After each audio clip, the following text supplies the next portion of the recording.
Now, shocking new figures released by the Centre for Social Justice think tank have revealed just how severe the problem of children being severely absent from school is.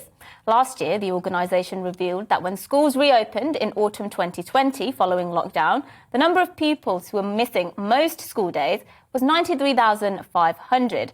This was a dramatic increase of 33,000 from before the pandemic. Now, new analysis just published sheds new light on the sheer scale of the problem.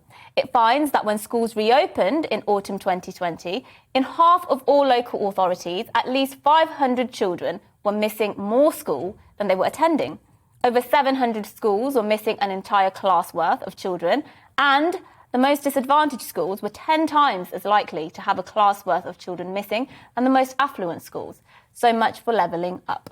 Where do we think these children are? I can assure you they're not just at home living out a fulfilling, engaging childhood with a comprehensive, intellectually rigorous homeschooling regime. They're not missing school because they're busy at home learning Latin, reciting Shakespeare and practicing calculus in big middle-class suburban homes. No, these children are the most vulnerable, most disadvantaged, least hopeful children in society.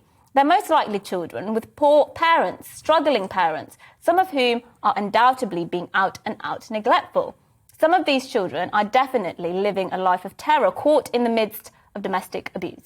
These are children surrounded by crime and drugs, probably living in the dingiest of conditions in forgotten council blocks. And this really matters. That cannot be overstated. Severe absence, as a lead researcher in this study points out, is, quote, a conveyor belt into the youth criminal justice system. In fact, 90% of young offenders sentenced to custody were persistently absent from school. That's 90%. Half of the current prison population report that they regularly miss school. So the links are there. And in effect, and I don't think this is hyperbole, failure to get these so-called ghost children back in classrooms is akin to waving them through into a life of crime. So, given the sheer scale of the problem, you'd think the government have a plan, right? Wrong. Robert Halfon, chair of the Education Select Committee in Parliament, who wrote the foreword for this report, says government has made virtually no effort to find out what has happened to these children since autumn 2020. The Department for Education simply does not know where they are. Once again, evidence of a government completely consumed by COVID and lockdowns, yet ignorant to its glaringly obvious consequences. Yet again, a government that is chronically failing this country's children.